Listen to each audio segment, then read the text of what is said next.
Hi, my name is Louie Shalin, and I welcome you all in our next video in emotions. This video is gonna be really special as we'll be joined by one of our special guests, Emilie Castillon. She has been working in this domain for more than 10 years and she has a very good experience in this domain. She specializes in the domain of love, relationships, and connections. Today, we'll be addressing one of the very specific topics, and which is the impact of lockdown, the impact which has been due to COVID-19 on families, units, and relationships. All right, so um,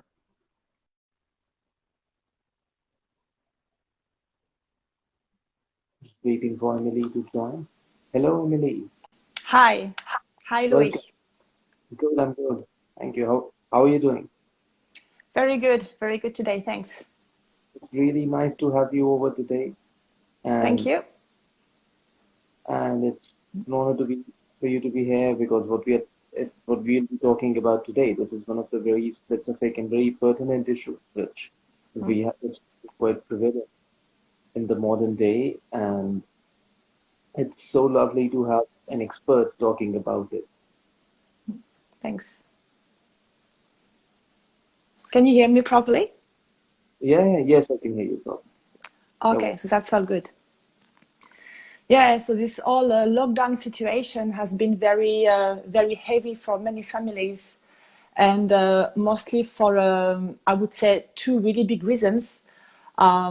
And it's mostly because all family structure has been completely thrown upside down in terms of time and in terms of space. So basically, in their normal life, people like children go to school, the husband go to work, the wife go to work or stay at home, do the stuffs, and everyone has a life organized in terms of time and in terms of space. And everyone used to spend time together during a certain time of the day in the home. And now all those routines and all of that has been completely thrown away. Everyone live 24/7 under the same roof. And it's really challenging for many families. yeah, it's kind of that earlier. I think the families which were spending around, we can say 1 to 2 hours a day, and Yeah, now it's constricted in a space. I would not say constricted, but yes, for some of them it's kind of a quality time which they are spending, but for some of them it has become more like a pressure cooker, and where everything is just seeming to have bottled up. Now 100%. around 24, they are now together 24/7, and Yes, absolutely. Before, like in normal life, people used to have a balance, and the relationship used to have a balance in being together and not together. And now the issue is they don't have this balance anymore. They're together all the time. So if the relationship was a little bit brutal and a little bit fragile, this is just gonna create more separation quicker.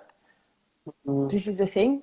But if the relationship is really solid, it may tend actually to do the opposite and actually bond people more. So we have like two effects here. We have like really an acceleration effect from this lockdown. It really reveals which relationships are solid and which relationships are not solid enough to go on the long run. yeah, right. I would say that's quite well said. That has this acceleration effect Yeah, because because many people have observed like the divorce rates have gone up during this time, yeah, and also observed there have been many cases for domestic violence as well, which is yeah. not so. And yeah, right, the acceleration effect because people who have been drifting apart, so it literally accelerated their journey and they drifted apart, like which would have happened in next 2 or 4 years. So that just happened in 1 or 2 months. That's correct. That's correct. Yeah, that's correct. So So it's a very, yeah, it's a very unusual situation. Mhm. Right, because no one, like, absolutely no one literally expected the situation to be. And I think this is the reason it has struck everyone just all of a sudden, and everyone has been caught unawares with the situation. Yes, yes, that's correct. And the thing is, um, you know, when people have conflicts and all of that, usually they have a way out. They can escape to work, they can go see friends, they can leave, you know, the kind of the family cocoon. If there is tensions, they can go somewhere. But right now, if there is like conflicts and tensions, they cannot go anywhere. And this is actually why we have a rise in violence and things like this, because people have to really face each other, and there is no running away in this situation in terms of Right, conflicts. In terms of conflicts management, it has impacted a lot the people as well on that regard.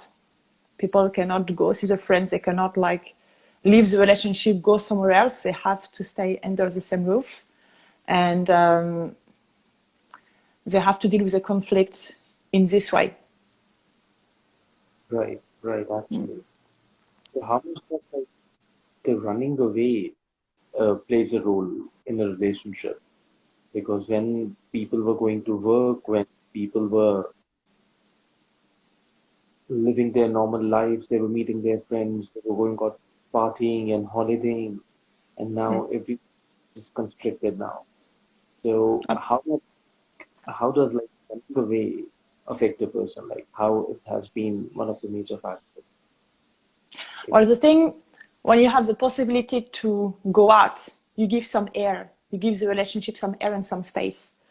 Right now, giving some air and some space in the relationship um, is very hard to do, Mhm. because you have to manage to do it under the same roof, and this is really challenging.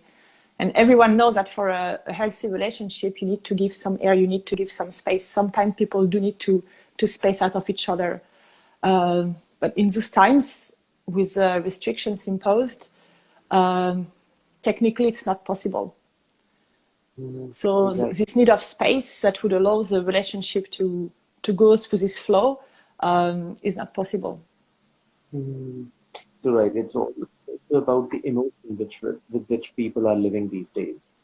The emotion, like it has been really restricted with what are with what are the emotions they are living through these days. Earlier, I Lots would of say, stress. right, a lot of stress, and I think Mm. that's causing stress. Earlier, there were quite a lot of emotions which a person was going through. Being at work, I think it's just like going through what's going on at work and meeting their colleagues, meeting their friends, Mm. and now just with the same emotion. If they are with their wife at home, if they are with their kids at home, it is Mm. just this emotion they're having day in, day out. Yeah, And not so pleasing if it's affecting them adversely. And I think this is the reason which is causing or which has increased more number of separations, and also there has been a spike in the cases of domestic violence. absolutely. Absolutely. That's correct. And the thing in terms of emotions, because people are being really pushed, they're really getting pushed to their limits, I would say, like especially here with the rules that we have. For people who are a little bit already anxious, or who are already on a little bit of depression, it's extremely hard for them to manage their emotions, because there is no much support actually, out there. All those rules are being imposed on people, but I don't see any efficient support that is provided to help them to go through this. I'm talking about mental and emotional support here. Right, right, right, of course. So then what kind of mental and emotional support, I was wondering, what would help people at the moment?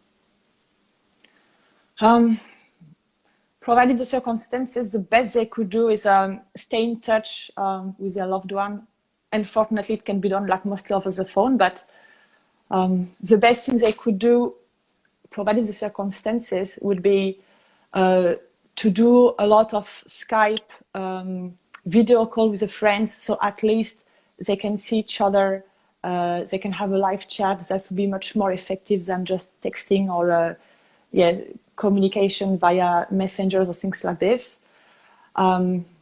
In those times, people are craving for connection more than ever, I would say. And usually I would say the phone is like a terrible thing for relationship, but in those times, it actually can really help if people use it mostly for conference call, Skype, FaceTime, these kind of things. That would be the best way, I would say, for people to stay in touch in the healthiest way possible, I would say, in terms of communication, where they can see each other, they can hear each other, they can hear each other's voice. This is very important, the voice. Yeah, hearing the voice. Yeah. It's really deep. It has a really deep impact on a person, like talking. And there's a conversation categorically going on. It's basically the engagement of emotions which can really help people in this situation. I'm having a little bit of trouble hearing you. Can you repeat, please? Yeah, sure. I'm saying so. I think there's this engagement of emotion which is required at the moment. Some Yes. nice and good engagement of emotion which can really help them have a variety of emotions, which can help them live through a variety of emotions and not just being bottling down to the same ones day in, day out. Yes. So I think there's a balance, like which if if it can be maintained, that what they are receiving and what they are trying to portray from within, because it's always emotions are they work in give and take. We take emotions from outside, we give emotions to outside and to us around, to the people around us, and if a balance can be maintained between the two, if there Yeah. can be balance like, between the two, so I think it can be of really great help. Yes, that's the hard part to do. So it's really hard to maintain this balance during this time because not many people do have the right tools for that, to maintain this balance. It's all about having the right tools for this, you know. Right, right. So I was wondering what it has been the impact on kids, because they were going to school earlier and now I think that they're also studying from home. The live classes going on through via Skype or via Zoom. So Yeah, what? the the impact on the kids is actually really bad because now children are spending an enormous amount of hours staring at screens, doing online classes. And this is actually really detrimental for them in terms of cognitive development and cognitive behavior. Children are meant to interact with other humans. This is how they develop their cognitive functions, right? And having children removed from their classrooms, removed from their friends, their groups and all of that, and just putting them all day in front of a screen, to me, it's really alarming. And I know here in Victoria, where I live, I do know many families where the children are having a really hard time coping with this. And I would not say lots of children go already into depression, but depression might be a little bit of a strong word for this, but I do hear a lot of complaints from the kids and a lot of unhappiness on that level. Lots of children are not happy with the e-learning and lots of children are missing going to school. Right, that's a big part because what they're missing is human interaction, which Yeah, is the primal things for emotional development and also cognitive development, as rightly said. yeah, And also, I think parents have also been working from home, and there have been a lot of people. So everyone is working from home, and there So they are sitting together, and everyone is busy with their own. They're busy in their own, staring at their own screens. So this is also Absolutely. emotional health a lot. Absolutely, that's absolutely true. So, the screens just have completely invaded the homes. The parents work from home. They spend the all days working on the computers while the kids are doing their homework on their side, and everyone is just completely locked on their own screens, being completely disconnected from each other in the family, but as well from themselves. Because when you spend all day staring at a screen and interacting with a screen, I would say, this is not very healthy for humans in terms of connection. And when the more you disconnect from yourself, the hardest it's going to be for you to process your emotions.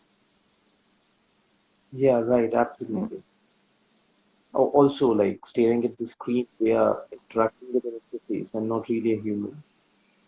And the That's correct. interface is more at the level of thought and more at the level of of image processing and less at the level of emotion, because that's not gonna transfer the emotion as it is, and it's just gonna transmit the information.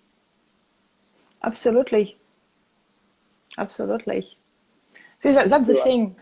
It's not everything, like everything nowadays is transferred online and we have to just deal with it. But we are we are beings of emotions and of energy, and you can't really transmit the things through screens. Not everything can go through. And when you just exchange information with a screen, like you say, like we are doing right now, it's not at all the same like sitting with someone physically, having someone in front of you and sharing this energy. There is an energy sharing that is completely being cut off here. And I think it starts to create a big block within everyone, within all the members of the family units, on that regard, on that matter. right, absolutely. It's really because it's really affecting the emotional health, larger perspective.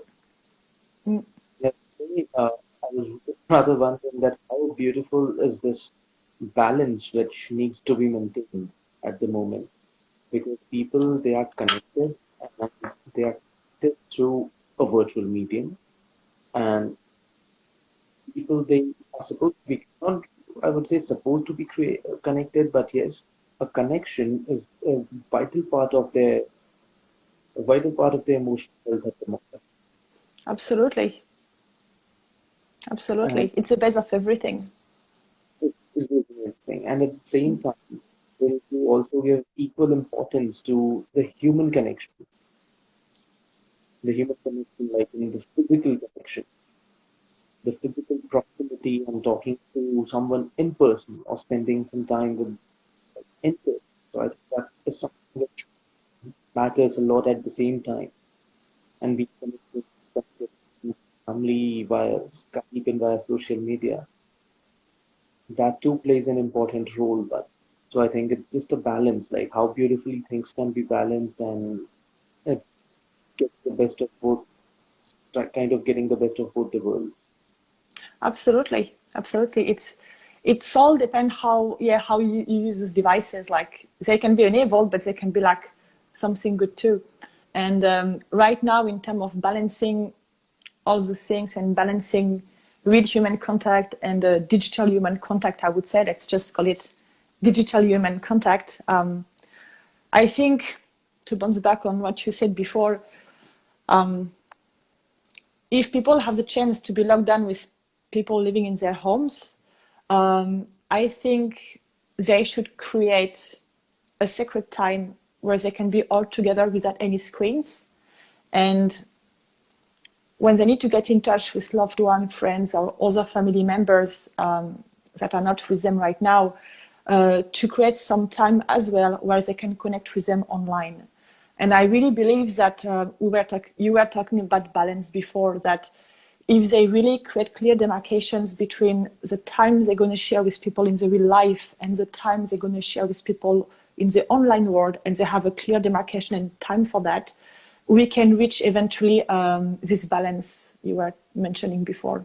But we need demarcations for that. We need to set clear demarcation for this, I believe. Right. Precisely, because this is going to be quite an intricate balance. There's connection and there is, I would say, this connection is very balanced and the connection has to be there, but there should not be any overdoing of anything, not Yeah, overdoing of line connection, and also at the same time, if they have the same emotion offline, if they're spending a lot of time offline, but they still need to be connected with their friends and family. absolutely. Absolutely. So So what yeah, can it's sorry?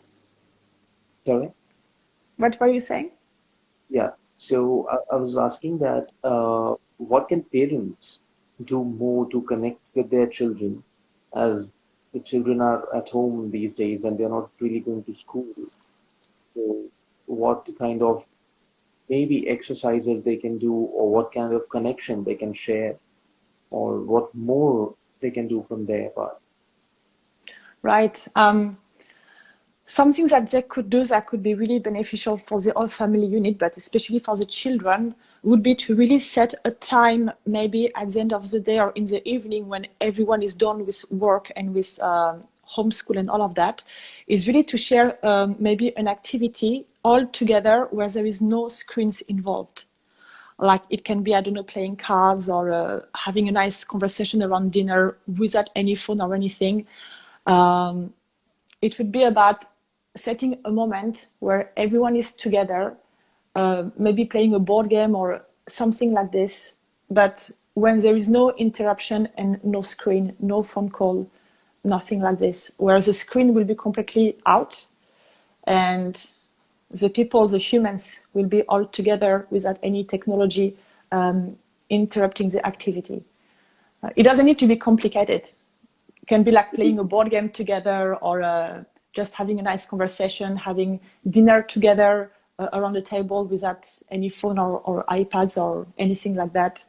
And being really having this discipline to say, now we're going to have a moment all together, turn off your phone, turn off the TV, get rid of the iPad, and really take the time to really connect all together during this moment. This is really, really important, especially because the children at this time don't have their friends or the teacher to relate to. They only have their parents for this. So it is, I believe, the responsibility of the parent to set a time and set a space for that. Right. It's quite simple, but it requires a lot of discipline for the parents and also to set it for the kids at the same time. Yeah, Because because turning off a device sometimes it becomes really hard for a person to turn it completely off and then engage with something offline. it is. It is because we're getting, not only we're getting addicted to it, but we're getting used to this addiction. So basically, we're getting used to interact with screens more than we interact with real humans. And to me, this is a little bit dangerous Mhm. because we, on a biological level, we are not meant for that. Humans are still meant to interact with real humans, not so much with a machine. And I do believe that lots of anxieties today and even depressions that people are experiencing are directly or indirectly linked to this over interaction with machines, over direct human interaction. Right. So it's one of the things is that when we interact with devices, a device is something which is, of course, electronically controlled and it's a lot faster than human processing. Yeah, And human, we generally process an emotions, as you said earlier.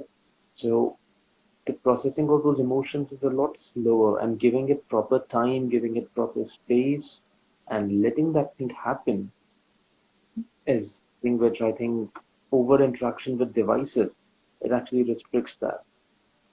yeah, yes, absolutely. Absolutely. And then it creates a huge gap between what your soul requires and what your mind is going through. A huge gap between processing and feeling. Right, processing and feeling. Yeah, And this manifests in the form of anxiety and also depression, because this gap needs to be bridged like sometime or the other. So absolutely. what we are going through these days, there are two set of extremes which have been set. One is with the overuse of devices, like with the overuse of the screen time, because we are meeting less number of humans each day. So this is leading to more and more of anxiety. And Yeah, the other is for bottling up of the emotions, because being in the same space, being with the same people, being with the same emotions has deeply affected like the psyche, and it's just every emotion it has tend to bottled up. What has been can you hear me? all good way back. Yeah, yeah. So the other thing is that it is like really affecting. It's really affecting like what has been quite prevalent in the couples as well, that they are living with the same emotions, and so that gets bottled up. Absolutely. And it gets bottled up because, like we said before, when people had the possibility to go to work, see their friends and everything, they could release those emotions at some point with other people. But now everything is just constricted under one roof and with the same group of people. So whichever emotion you would release to X, Y, Z, now you cannot really do that. So you have to kind of keep it within yourself or maybe text it to other people, but the process is, it cannot be the same. It Right. cannot be the same. And I was wondering, like, with spending more and more time with the family, I think Yes, couples and they would have started to interact at, I would say, at a much deeper level of emotion, because emotion, going deeper in emotion generally takes time, yes, and they are getting more and more time to do that. So now I think they're interacting more in terms of beliefs. So that so as in when there's a clash of belief, or if the beliefs are in line, so I think that has caused the acceleration effect. yes, that's correct. That's correct. The acceleration effect can play on many levels. It can play on an emotional level within the relationship, depending on how people are getting closer or putting apart. And in terms of beliefs as well, this whole situation is really challenging beliefs like we never had before. And people are really pushed to face their belief and to grow from it. And some of them will face resistance.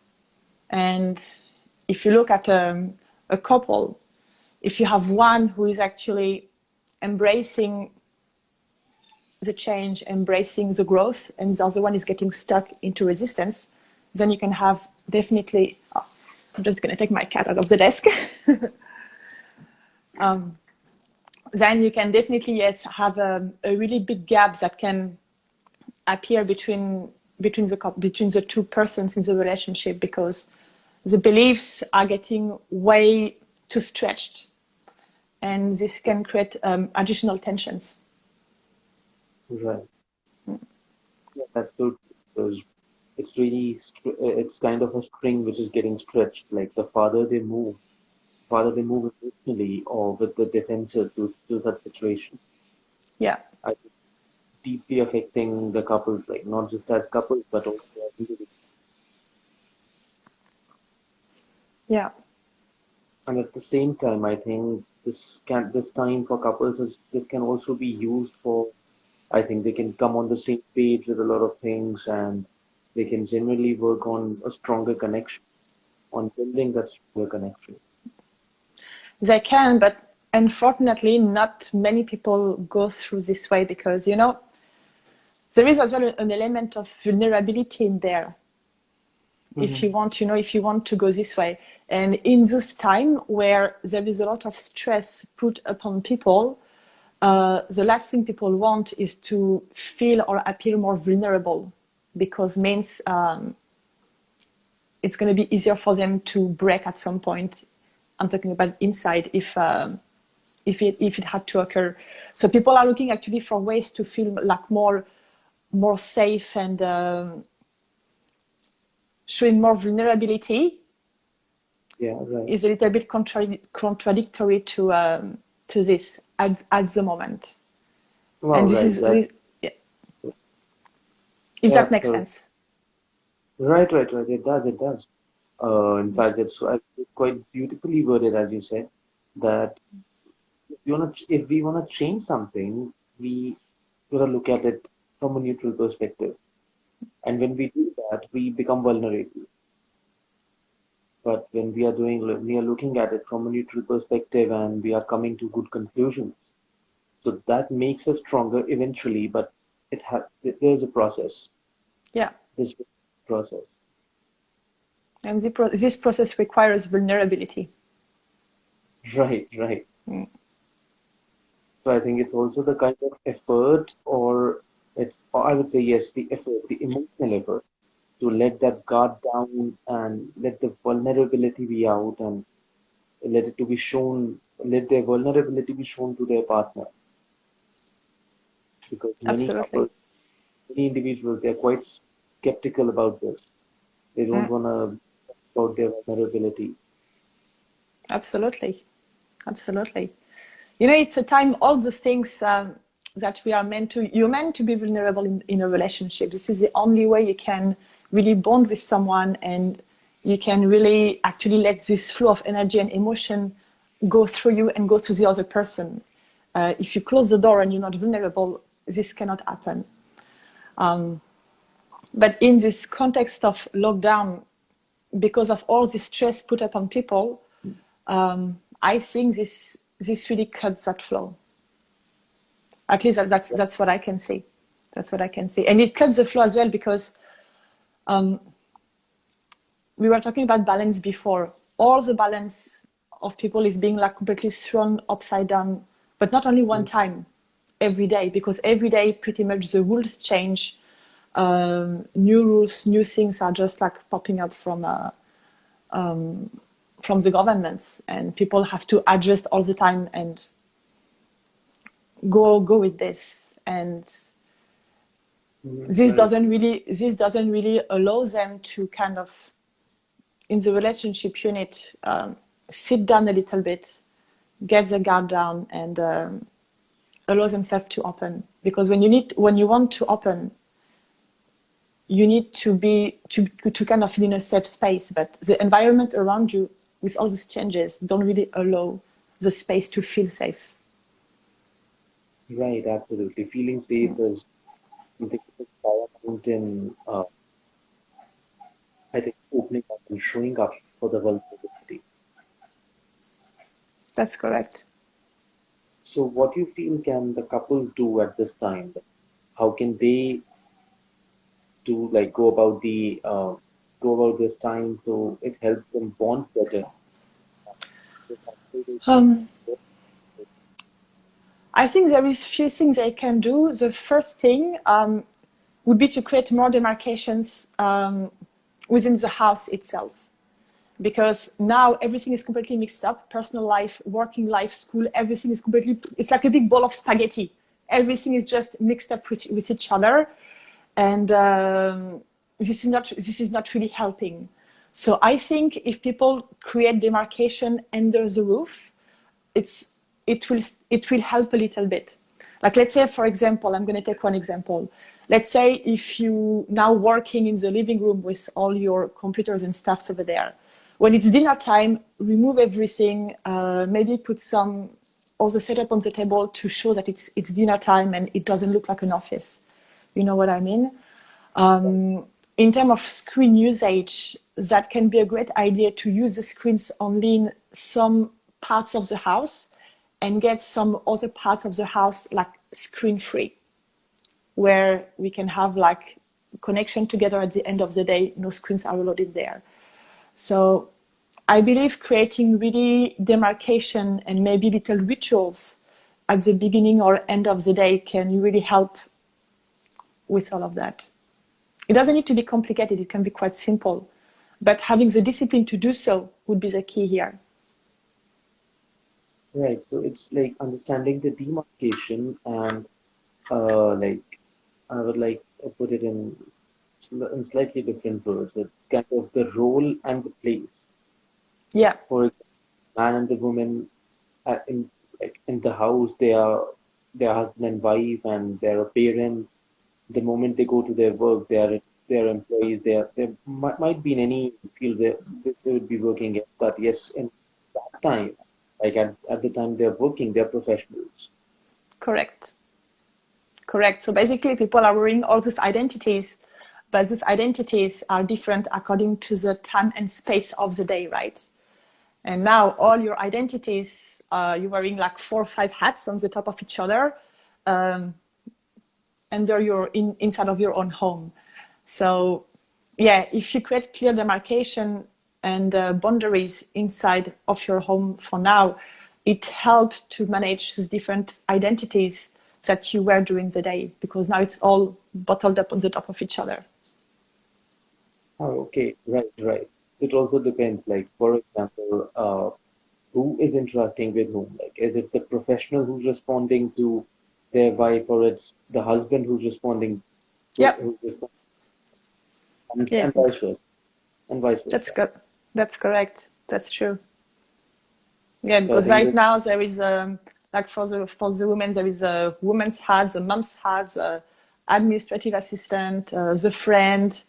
Uh, it's all these hats are usually worn, at different places, but all these places are now all combined under one roof. So if people manage to create the demarcations in their home and say, okay, I'm going to work in this room, we're going to have dinner together in that room. The classroom is going to be, maybe if they have 2 children, the classroom is going to be one of the kids' bedroom from that time of the day, maybe 7 o'clock or whatever. No more screens. We're going to have dinner together, no screens, no iPad, no TV, and have proper conversation with each other. And really like respect those if people respect those demarcations and those rituals, it will really help in managing all those identities and shift like during the day. right. So it's also like managing these identities within, Yeah, and this is absolutely. discipline, and there has to be some kind of a seamless like transformation that happens. Because earlier, I think people were traveling, so the space matters. Of when a person enters home, a person enters the role of a husband or a wife or a parent. Yeah, And when they used to go out, they are professional or they are working like, the way they are different. And now, like the same space, they have to be different individuals at the same space, like in the same space. yeah, absolutely.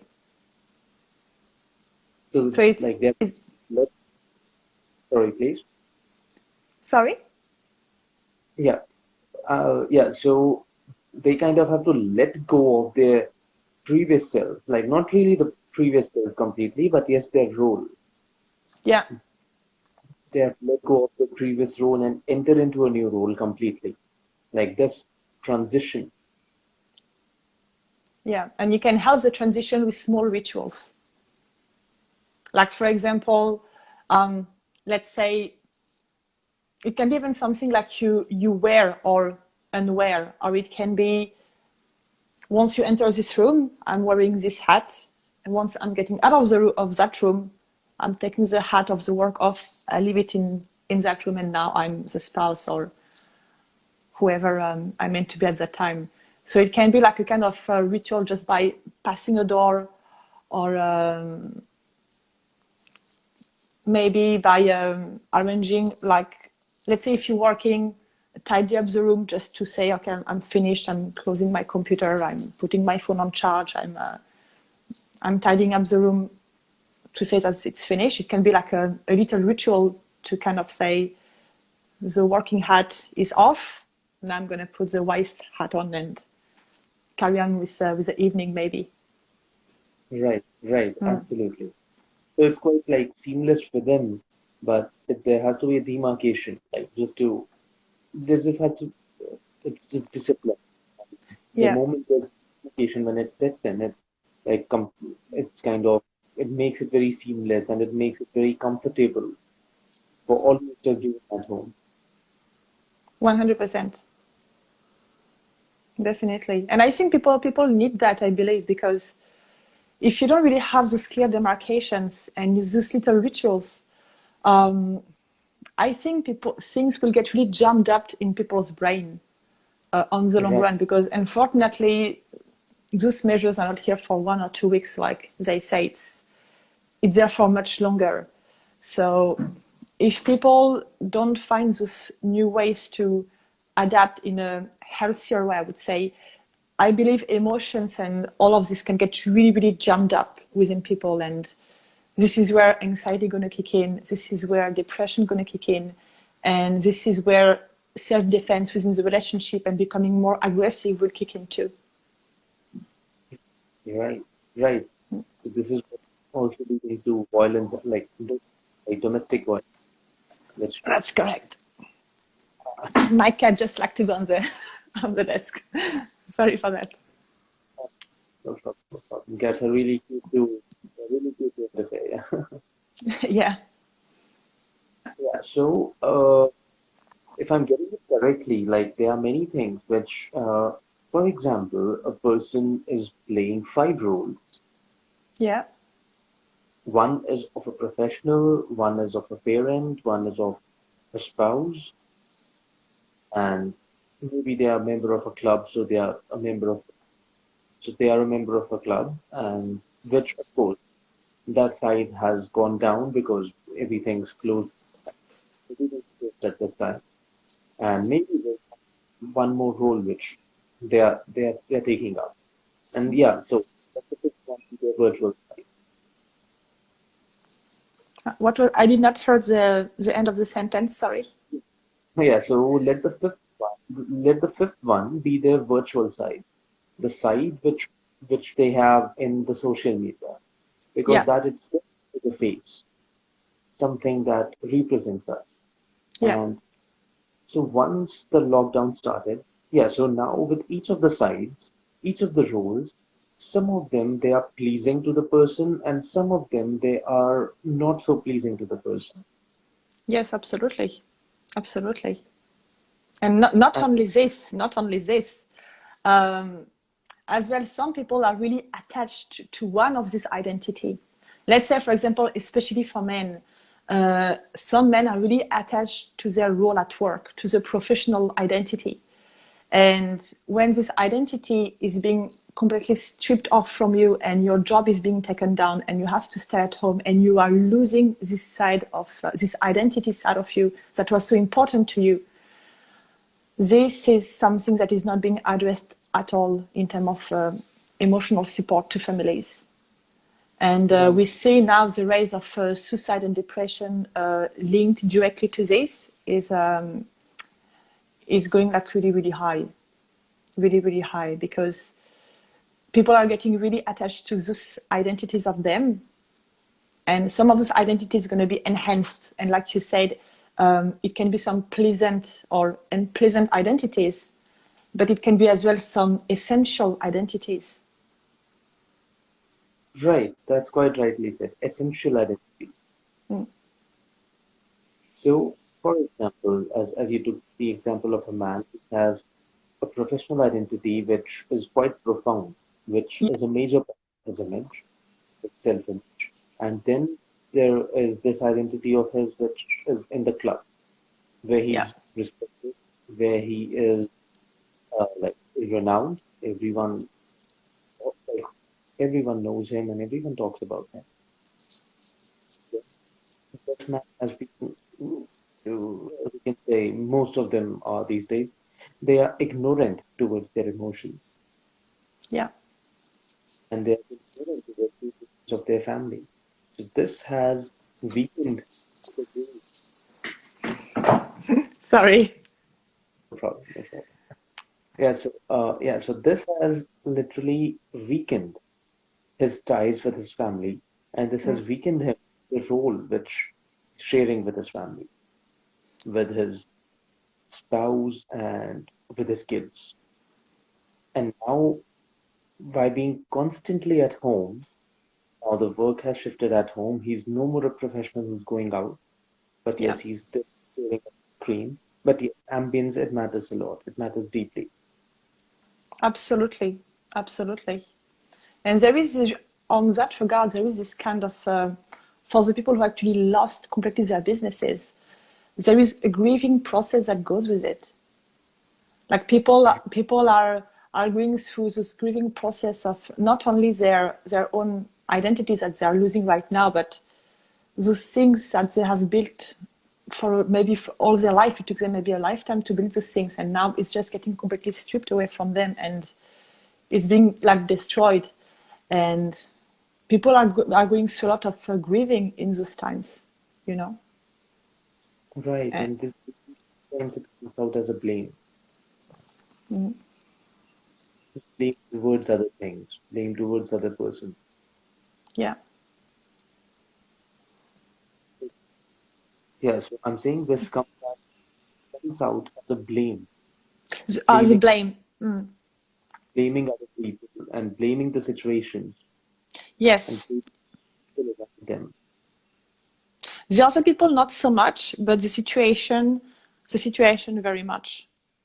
And the thing, it's actually a hard one here, because when you have someone to blame, at least you kind of feel that you can see the cause of your situation. But when it's a global situation and you cannot put your finger or point your finger towards something that you can see, when you're dealing with blame, this is actually much harder. You cannot put a slap on the face of this situation. If I have Exactly. to blame someone for something that's happening to me, I can go speak to this person, get it out, and the blame feeling can really like flow and get out. But when it's like about a situation, Right, how you going to face the situation and kind of confront it? Like you can't. So that's another thing here. right. So acceptance and letting go. Acceptance, it also plays a vital role here. Yeah, Accepting of the situation, because you can't really change anything. You can't that's really change correct. the situation. You can change it, and you cannot challenge it either. If it's Right, another person, you can challenge the person. If it's a situation, you can't challenge it.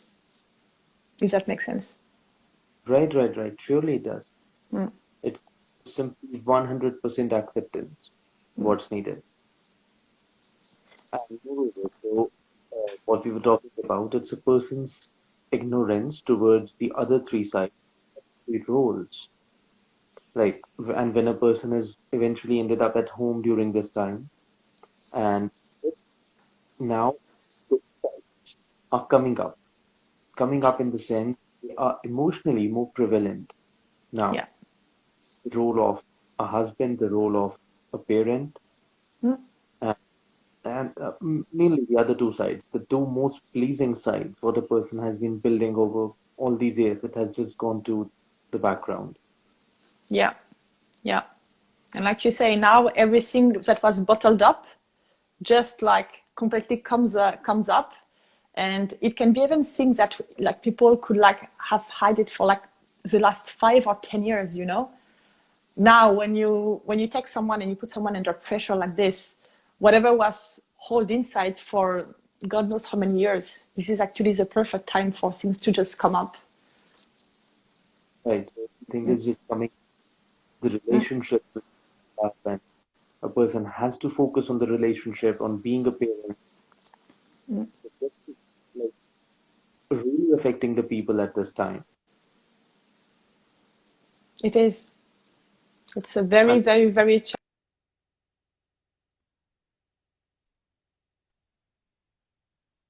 It's a very challenging time for many people, mentally, emotionally. But you know what? At the same time, it's I think there is no better opportunity for growth. It's an extraordinary opportunity for personal growth.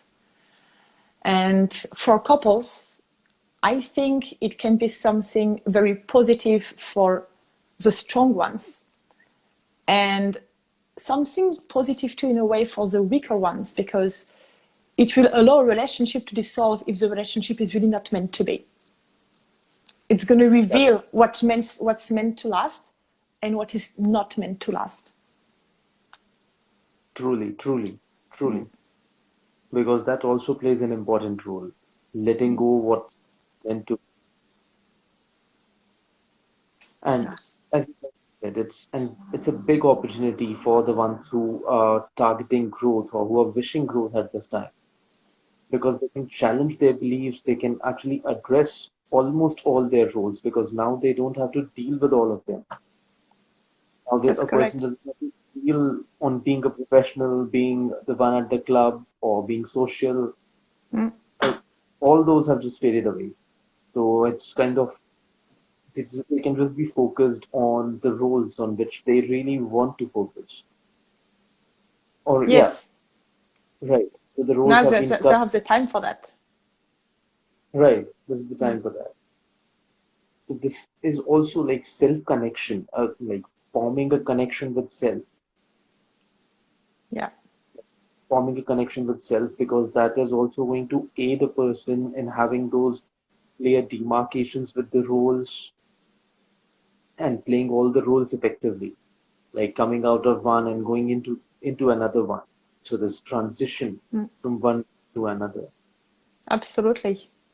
Absolutely. People will manage, it's going to be a very good exercise to manage to do this if people don't get caught up in the more and more screen addictions. Right, right. So I Mm. think in that case, the virtual role, the side of their virtual role is gonna take all the attention, and that's gonna Mm. grow dramatically, Yeah. which will take them even further, even farther from their emotions. Yeah.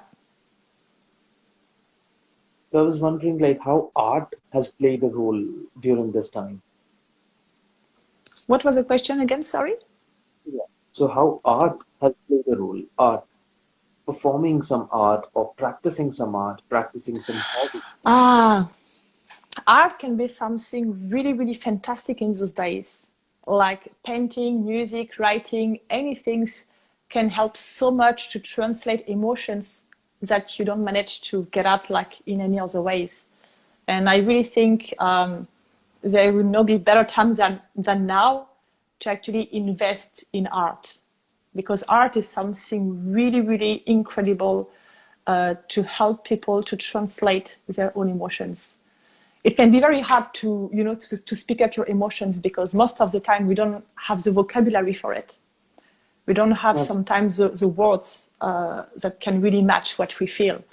But in terms of art, because art is all about imagination and therefore it's infinite, it can be a really great way to translate what's going on in the inside world. Right. And art also it exists beyond words Yeah. because there are things which can be expressed through art, but they cannot be expressed in words. Mm. Yeah, absolutely. Because I think they are like if we demarcate people like people who have been practicing art and people who have not been in people who have not been into them. Yeah, So I think there's a lot of variation like for this time for them, like this time for lockdown, for the people who have been performing arts, it has been a lot better for them overall. absolutely. Absolutely. Yeah, because that's something which they carry with them and which they can bear on, they can practice, and they have also come a long way practicing that during this time. Mm, absolutely. And this that Right. can be actually a really nice activity when we were talking before, like what people can do to reconnect with each other. Like, if at the end of the day, let's say all the family go and do an art activity like painting or music or something like this, that can be something so positive and so constructive for the family unit, actually, to find an activity around art, to really express the feelings, release the feelings, and connect all at the same time. Right, right. Precisely, precisely. Because that is going to be bonding together, and that's an activity that goes through the person, like through the emotions of a person.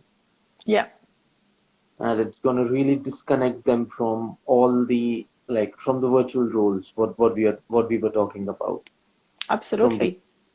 just the virtual medium earlier. And this is essential. It's really essential. We are now Right, put in a world where the screen takes more and more place, but if you want to keep your sanity, you need to find ways to disconnect and do other activities that don't involve this type of technology. right, right. And also, like, they're taking up, like, it's also a good time for a person to take care of their emotional ambit, like what all things they wish to be in touch with, and with things they don't want to continue with, because that's withering away of a lot of things, would also play a major role in a person's happiness, like in Absolutely. overall mental health. Absolutely. So it's a very challenging time, but it can be a really great time as well in terms of personal growth, development, and all of that. It all depends how you're facing it and how you choose to face it. Right, right. It's just the perspective, like if it's been seen as an opportunity, a person can actually get a lot out of this situation. Absolutely. Absolutely. It all Right. There, depends which kind of mindset you have, which kind of mindset you built for that.